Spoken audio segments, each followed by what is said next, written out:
Hello everyone, welcome to study with Gyan Prakash. तो दोस्तों, सभी परीक्षाओं के लिए बहुत ही उपयोगी प्रश्नों की सीरीज में 29 नवंबर 2020 के करंट अफेयर्स को शुरू करते हैं। पहला प्रश्न है, अभी हाल ही में India climate change knowledge portal एक वेबसाइट है। India climate change knowledge portal, ये जो वेबसाइट है आपको बताना है कि किस मंत्रालय के द्वारा इसे लॉन्च किया गया है। और दोस्तों, इसका सही जवाब है ऑप्शन ए। अभी हाल ही में यानी कि 28 नवंबर को मिनिस्ट्री ऑफ एनवायरनमेंट, फॉरेस्ट और क्लाइमेट चेंज के द्वारा इसे लॉन्च किया गया है। और इसका जो वर्चुअली इनॉग्रेशन है उसे किया गया है प्रकाश जावड़ेकर जी के द्वारा। प्रकाश जावड़ेकर जो कि हमारे पर्यावरण, वन और जलवायु परिवर्तन मंत्री हैं।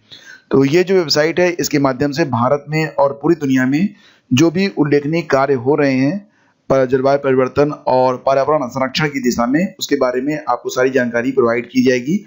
और इसका जो इनॉग्रेशन हुआ है वो 28 नवंबर 2020 को किया गया है। अगला प्रश्न बहुत इंपॉर्टेंट है। प्रश्न है कि हाल ही में राष्ट्रीय सांख्यिकी कार्यालय द्वारा जारी 2020-21 की दूसरी तिमाही के जीडीपी अनुमान जारी किए गए हैं, जिसमें कितने प्रतिशत की गिरावट जीडीपी में दर्ज की गई है। तो दोस्तों, यहाँ पर मैं आपको बता दूं, जो वित्तीय वर्ष होते हैं उसकी शुरुआत प्रतिवर्ष 1 अप्रैल से होती है और अगले वर्ष 31 मार्च को ये जो वित्तीय वर्ष होता है इसका समापन होता है। यानी कि वर्तमान में जो वित्तीय वर्ष है वो 1 अप्रैल 2020 से शुरू है और 31 मार्च 2021 में इसका समापन होगा। फिर नया वाला कब शुरू होगा? 1 अप्रैल 2021 से। तो अभी हाल ही में राष्ट्रीय सांख्यिकी कार्यालय के द्वारा जो आंकड़े जारी किए गए हैं उसमें यह बताया गया कि जो दूसरी तिमाही है उसमें जो जीडीपी है उसमें 7.5% की गिरावट जो है वो दर्ज की गई है। यह एक बहुत बड़ी गिरावट है। और जो दूसरी तिमाही है फ्रेंड्स, वो जुलाई से लेकर सितंबर के बीच में आती है। ठीक है, तो अप्रैल, मई और जून ये पहली तिमाही हो गई। दूसरी हो गई जुलाई, अगस्त और सितंबर। और तीसरी शुरू होगी कब से? अक्टूबर, नवंबर और दिसंबर में। चौथी हो जाएगी आपकी जनवरी, फरवरी और मार्च। तो दूसरी तिमाही में जो गिरावट है वो 7.5% दर्ज की गई है नासो के द्वारा। अगला क्वेश्चन बहुत इंपॉर्टेंट है। नवंबर 2020 में जारी फीफा रैंकिंग में भारत किस स्थान पर है? जैसा कि मैं आपको बता दूं कि फीफा जो है हर महीने रैंकिंग जारी करता है अलग अलग कंट्रीज की।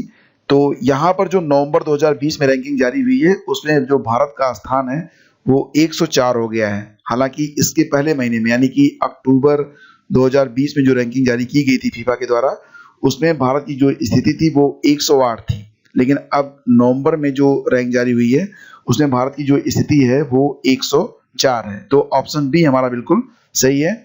और आपको बता दें फीफा के बारे में, तो फीफा जो है इसका जो मुख्यालय है वो ज्यूरिख, स्विट्जरलैंड में है। अध्यक्ष इसके कौन है? Gianni Infantino. स्थापना हुई थी 21 मई 1904 को। और ये जो रैंकिंग जारी हुई है फ्रेंड्स, इसमें पहले स्थान पर बेल्जियम है। बेल्जियम इसके पहले का जो इंडेक्स था उसमें भी पहले स्थान पर है। कुल मिला के 6 देश ऐसे हैं, शुरू के 6 देश यानी कि टॉप पर, जिनके स्थान में कोई भी चेंजिंग नहीं हुई है। तो अक्टूबर में भारत की रैंकिंग कितनी थी? 108। नवंबर में हो गई कितनी? 104। अगला क्वेश्चन लेते हैं। अगला प्रश्न बहुत इंपॉर्टेंट है। हाल ही में किस राज्य में केंद्रीय मंत्री नितिन गडकरी ने 16 नेशनल हाईवे प्रोजेक्ट, 16 राष्ट्रीय राजमार्ग प्रोजेक्ट का शिलान्यास किया गया है? तो दोस्तों, इसका सही जवाब है ऑप्शन डी। अभी हाल ही में उत्तर प्रदेश में 16 नेशनल हाईवे प्रोजेक्ट का शिलान्यास किया गया है। किसके द्वारा? केंद्रीय मंत्री नितिन गडकरी जी के द्वारा।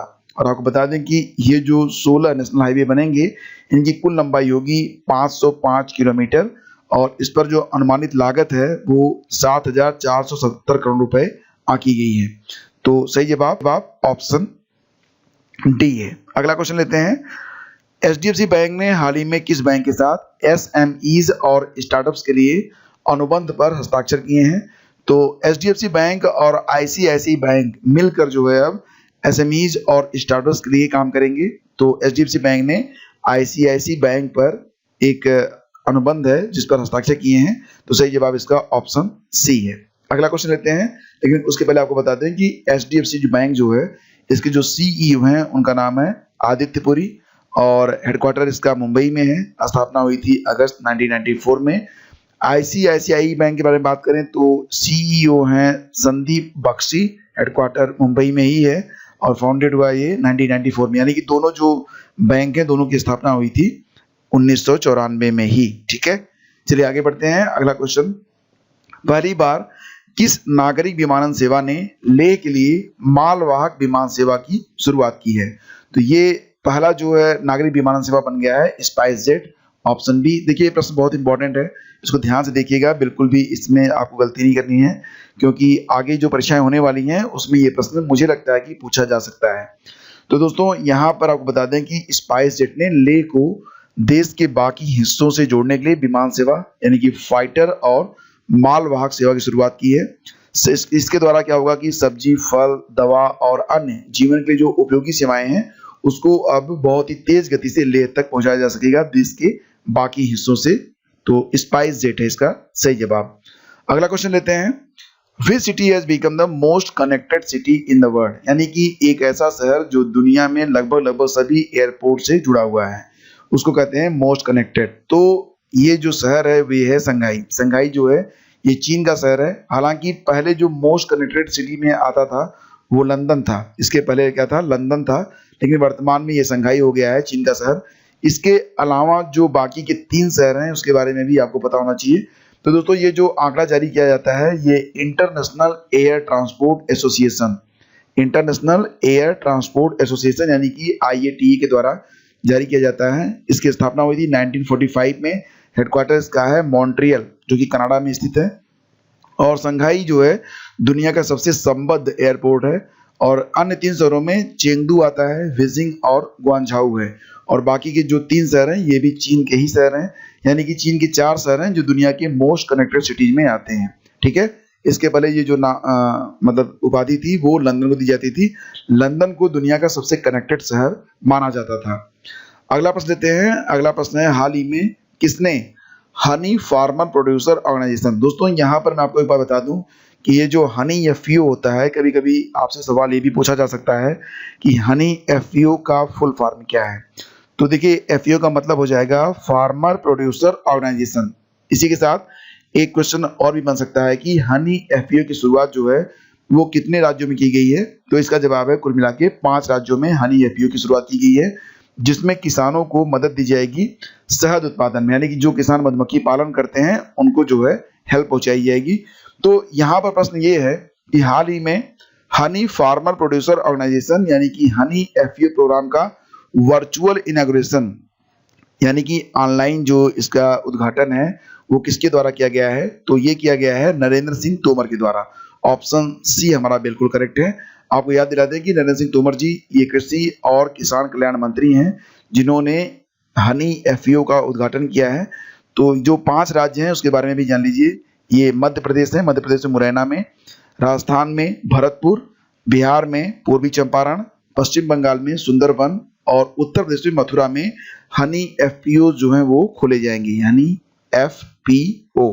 ठीक है, तो 5 राज्य हैं और उसमें जो स्थान है मुरैना, भरतपुर, पूर्वी चंपारण, सुंदरबन और मथुरा शामिल हैं।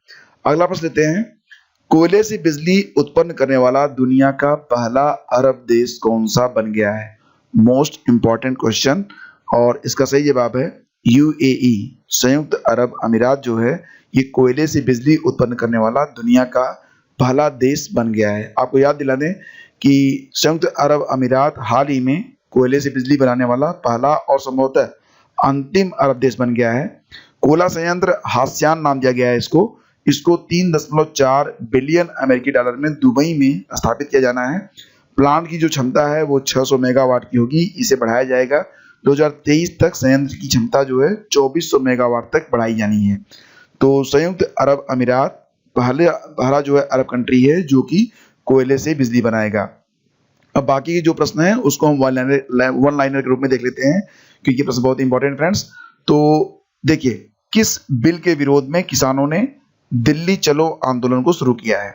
दिल्ली चलो आंदोलन शुरू किया गया है कृषि कानून बिल 2020 के विरोध में। लिब्रा नामक क्रिप्टो करेंसी कौन सी कंपनी लॉन्च करेगी? संभवतः ये 2021 में आ जाएगी मार्केट में। तो इसे लॉन्च किया जाएगा फेसबुक के द्वारा। हालांकि ये 2019 में ही चर्चा में रहा है और ये जो है 2021 में वर्चुअली जो है लॉन्च किया जाएगा। अमेरिका के जो नए चीफ ऑफ स्टाफ बने हैं उनका नाम है रोन क्लेन। क्या नाम है? रोन क्लेन। भारतीय सेना के नए इंजीनियर इन चीफ बन गए हैं lieutenant general Harpal Singh. Lieutenant general Harpal Singh. और जेम्स वॉल्फसन का निधन हो गया है, वे किस संस्था के पूर्व अध्यक्ष थे? तो दोस्तों ये विश्व बैंक के पूर्व अध्यक्ष थे, नाम था इनका जेम्स वॉल्फसन, जिनका हाल ही में निधन हो गया है। और फकीर चंद कोहली का भी हाल ही में निधन हो गया है, वो जो है पहले सीईओ थे किसके? टीसीएस के, ठीक है, ये भी याद रखना। सफाई मित्र सुरक्षा चैलेंज शुरू किया गया है केंद्रीय आवास और शहरी मामलों के मंत्रालय के द्वारा। तो ये प्रश्न वन लाइनर के रूप में इसलिए दिए गए क्योंकि बस इतना ही आपको जानना है, बहुत अधिक जो है आपको जानने की आवश्यकता नहीं है दोस्तों। मैं यहाँ पर सिर्फ उन्हीं पॉइंट्स को बिल्कुल एज इट इज लेकर आता हूँ जो कि एग्जाम पॉइंट ऑफ व्यू से काफी इंपॉर्टेंट होते हैं। तो जो बाकी के प्रश्न हैं प्रतिदिन आपको प्रोवाइड करवाए जा रहे हैं, जिसकी पीडीएफ आप हमारे Telegram channel study with Gyan प्रकाश पर आकर डाउनलोड कर सकते हैं। इसके अलावा इसकी जो पीडीएफ है वो आपको हमारी वेबसाइट studyvidgyanprakash.com पर भी अवेलेबल करवाई जा रही है। तो दोस्तों आप लोग बिल्कुल इसे मिस ना करें, प्रतिदिन थोड़ा सा समय दें, आपका करंट जो है काफी अच्छा हो जाएगा। और निश्चित रूप से आगामी जो यूपी ट्रिपल एस सी पेट की परीक्षा है, यूपी पीसीएस आरओ की जो परीक्षा होनी है, इसके अलावा जो अन्य परीक्षाएं हैं, सभी परीक्षाओं में आप बहुत ही बेहतर प्रदर्शन कर पाएंगे। वीडियो पसंद आ रहा है तो इसे लाइक और शेयर आप जरूर कर देना, क्योंकि इसी से हमें मोटिवेशन मिलता है कि हम प्रतिदिन आपके लिए सबसे बेहतरीन संग्रह लेकर आ सकें और आपको फ्री पीडीएफ प्रोवाइड करवा सकें। Thank you so much, have a great day, जय हिंद।